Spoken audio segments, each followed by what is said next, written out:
Hello everybody, Belly the Brewer here. Today I'm going to take you through doing a very simple boil in the bag method on a stove.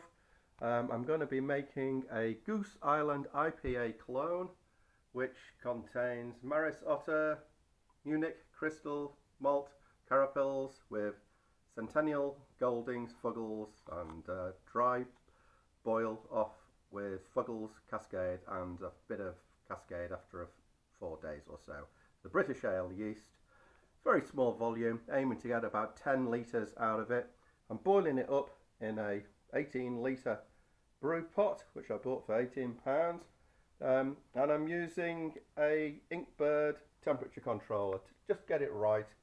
And the malt, I've already measured it out, there's about 2.5 kilos there I think, which smells absolutely lovely. I've got a temperature gauge into it just to make sure what the temperature is, which is 19.4. So I'm going to heat the strike water up just a little bit more than 66, probably about 68, 71 maybe, and that will take the edge off the mash. If you've not done a boil in the bag before, it's very simple. Mainly all you need is an accurate measuring funnel, the boil in the bag, which is easy to get. My one's got a nice mesh at the bottom, so you can, when you come to sparge it, it all holds it out. And today I'll be using a very fine hop bag. I'll just put all the hops in whenever I need to and get that going.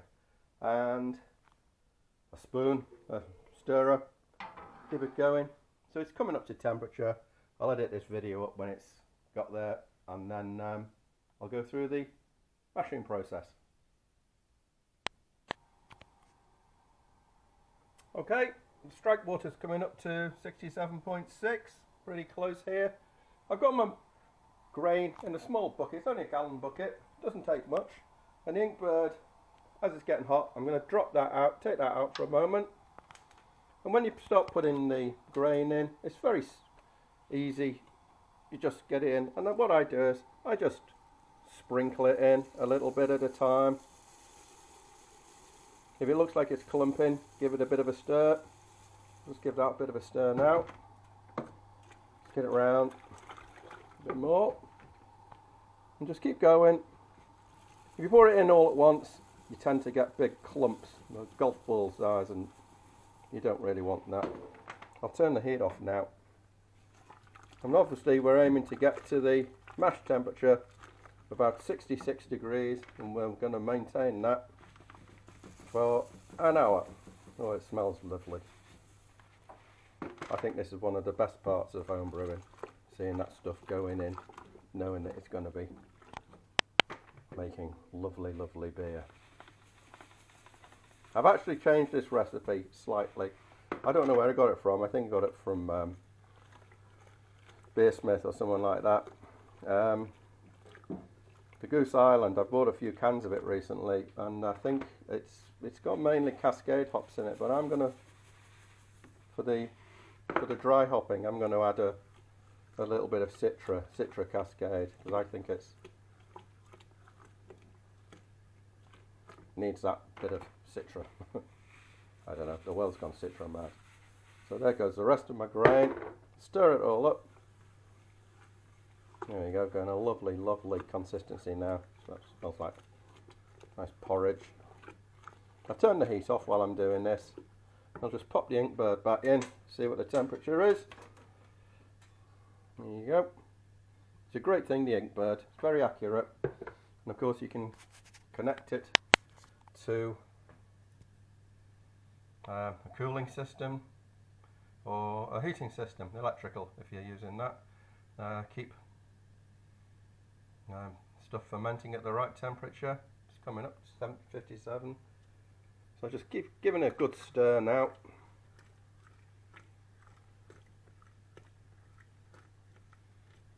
.4. There we go. 63.2. Lovely. Got no lumps in it at all. Just going to give it a little bit more heat. I'm cooking this on a wok burner, on a gas cooker. I think the only disadvantage of gas cookers is they don't really get hot enough for doing a big brew. You need a big brew, especially when you come to the rolling boil stage. It's only just making it. Anyway, we'll come back to this when it's at temperature.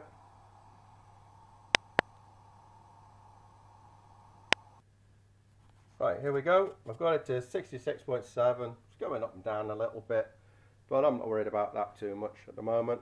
So what I'm going to do now, enrich it, just pop a top on, keep the heat in, and I'm also going to get some bubble wrap. Where's the bubble wrap? Just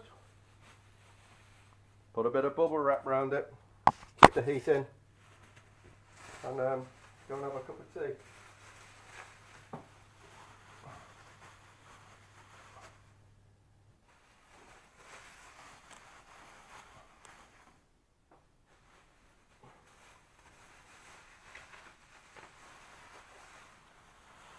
Go.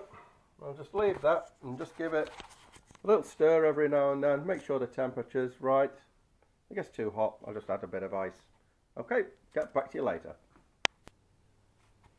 Okay, we're about 15 minutes into the mash. I haven't had to turn the heat on again. It's staying pretty solid at 66 degrees. So I'll just give it a stir every couple of minutes. Oh, it smells lovely. And while that's been going on, I've been doing my hops. I've got a hop list, which it's 4 different types of hops. As usual, you just measure them out on a digital scale. What I do is, I get these little bowls, and I do the hops in reverse order. So this one at the bottom is the last hops to go in, followed by, and these are the first ones, which will be 12 grams of Centennial. As soon as I get my hops out of the fridge, as soon as I've opened the packet, I use a bit of brown tape. Open it, get the hops into the thing, seal it up straight away, get it back into an airtight container, and then they'll all go back. I'll take you over to show you. They'll all go into my hop fridge, my beer fridge, my hop fridge. Anything that's been unopened is in there, it's okay. Anything that's been opened goes into an airtight. And here we go, this is what I'm hoping to be making a substitute of. Lovely beer, lovely beer. Okay, we're back again. I've moved the boiling vessel over onto another heater because while this is going on, I'm getting to about 32 minutes and I've started to heat up my sparge water on another element. This recipe is pretty good. It uses 2 lots of water, 7.6 litres for the mash and 7.6 litres for the sparging, which is easy enough to measure out. Just wish I had a slightly bigger pan. This is my hop net, which I've put the first drop of hops, which is a Centennial, 12 grams. And what I'll do is I'll just, when they come to boiling the worst, I'll just drop this in, tie it to the side, and I'll be putting these in right at the first start of the boil, once I've reached a rolling boil. And then I'll be adding some Goldings at 30 minutes, some Fuggles at 5 minutes, and some Fuggles and Cascade at boil off time before I start to chill the work down, which is looking very, very nice. And just keep giving it a stir every now and then, maintaining a temperature really nicely, very even. It smells absolutely divine, as does all homebrew beer making. Okay, come back in about half an hour when I lift the grains to sparge them. Okay, the mashing process is finished. I've lifted the mash out and I've placed it on a grill inside. What I'm going to do is I'm going to use a perforated stainless steel spoon and I'm going to pour water over it and let it trickle through the spoon so it trickles through the mash. Just even that off a little bit there. Okay, I'll put the camera on here so you can see this being done.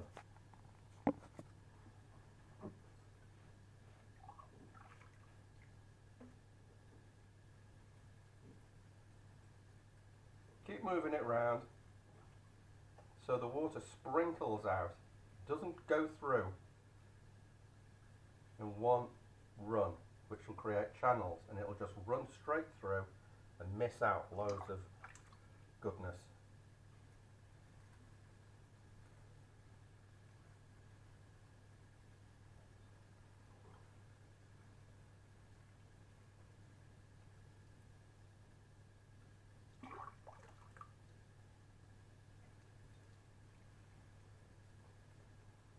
On some of the machines like the Grainfather and the Bulldog, I think they have rotating sparge arms which sprinkle it on, makes it a lot easier. But the nice thing about a Brew in a Bag system is I only want to make 10 litres, what's that, 20 bottles. And for a trial, it's a great way of doing it. It's nice and quick, you don't have loads of cleaning up to do afterwards.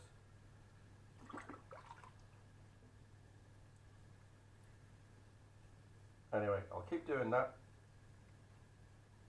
until I've used up all the sparge water.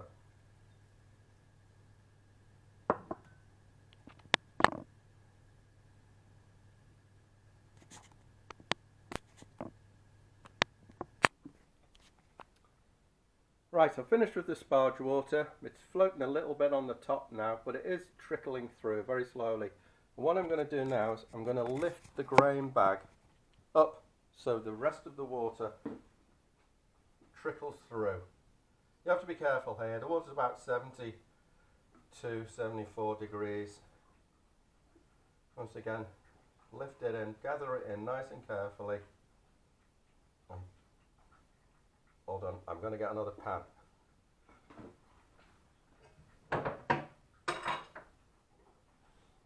I don't want to get sugar wort all over the place. Here we go. I'll just lift that up and just let that wort drain through. Let the water drain through the mash.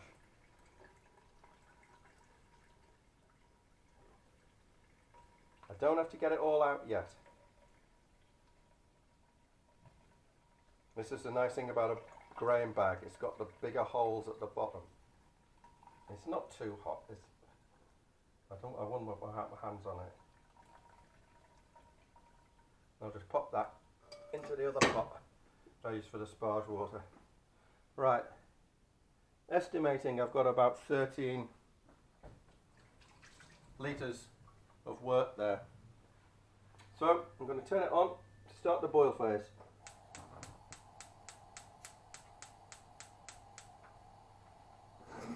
When I've got a good rolling boil, I'll come back.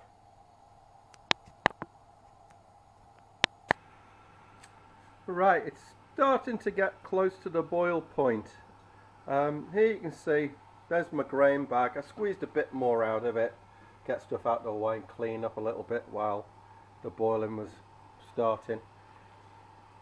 It's a good idea to keep an eye on it at this stage. It can foam over, and the last thing you want is to have a boil off all sorts of crud and sweet work goes all over the floor. It's an absolute pig to clean up. I've measured the volume. It's close to 15 litres, which is a bit more volume than I expected. And I've also tested the pre-work gravity with a refractometer, and it's come out at 1045, which is fairly high, quite a good efficiency. And I'll test that again when the wort has cooled after I've boiled it down for an hour. But it's coming up to rolling boil, and then I'll show my adding the hops. Okay, it's just about coming up to a nice boil now, and I'm going to add the first of the hops. I'll just go through that very quickly. I'm putting in 12 grams of Centennial in a hop bag at 60 minutes, followed by 6 grams of Goldings at 30 minutes, and 6 grams of Fuggles at 5 minutes. And then at the boil off, when I turn the wort off after an hour, I'll stick in 6 grams of Fuggles and 6 grams of Cascade at boil off. Okay, so I'm going to pop these hops in now, set the timer, and let it boil for an hour.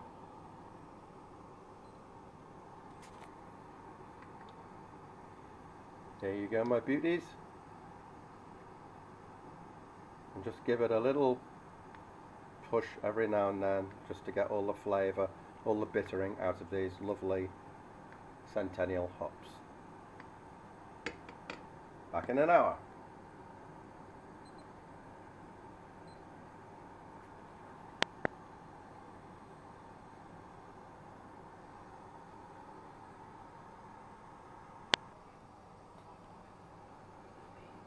Everything going nicely, still good roll and boil. Volume's gone down quite a lot. I've put my second hop addition in, and in 4 minutes time I'll be adding some Irish moss for clearing at 15 minutes.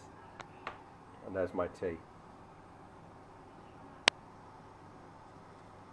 Right, it's coming up to the end of the 60-minute boil. I've put the last of the hops in at the 5-minute stage. I also put the Irish moss in, and when I turn it off I'm going to add a hop bag which I've closed with a cable tie. Very simple muslin bag with the flame out hops. They'll swell up and it'll contain most of them. And these are great little hop bags. You can buy a square of baking muslin and cut it into 4 and get someone who's handy with a sewing machine to make it into a little bag. These have got drawstrings on, but I just use a cable tie. And I'll be turning it off in a minute or so, chucking this in and then cooling it down in the sink. I'm going to do something different today just to save time. I'm going to use a bag of ice to chill out and put the whole metal pan in and cool it down using that method rather than getting my work chiller out and hooking it up to a tank and hose pipe and everything. So it's working well. As you can see, you can just make out at the end, you can see how much the volume has dropped, and I would estimate it's down to about 11 litres, 110, yeah, maybe 11 and a half, but by the time I take the bag out it'll be a little bit less, and hopefully reaching. I'll also, while it's chilling, take a final wort gravity with the refractometer and let you know what that is then.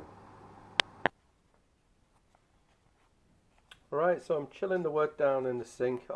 Because the pan's fairly thin wall, it'll get a lot of heat transfer, and I've just filled the sink up with ice and water, put the Inkbird on it, and it's gone down from over 100 degrees down to 67 and dropping quite quickly, so I'm fairly pleased with that. The volume's gone down to just over 11 litres, which is very pleasing. So I met the figures from the recipe, which I scaled down from a 20, 21, 22 litre batch size. It's important from now on to make sure that nothing gets in contact with the wort after it's gone under 72 degrees. Look how quickly that ice has melted. It's gone. Everything from now on has got to be sterile. So while I'm doing this, I'm going to go and sterilise the container I'm going to put the wort into before I add the yeast.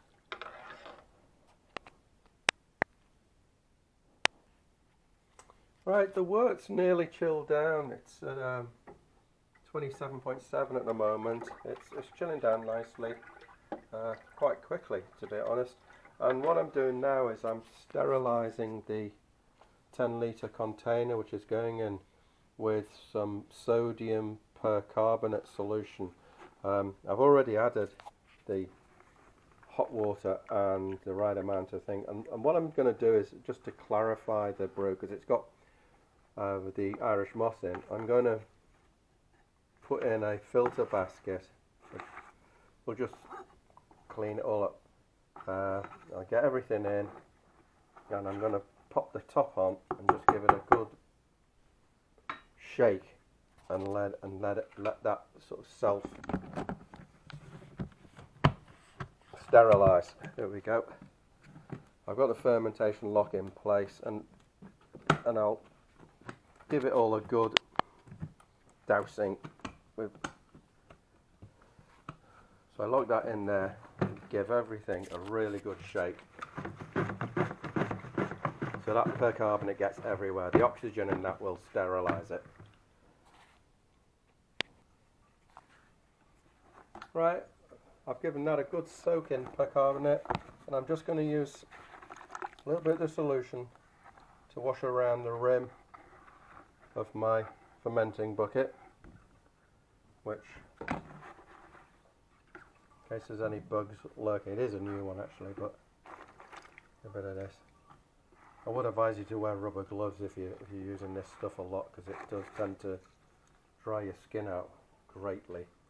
But it is very important not to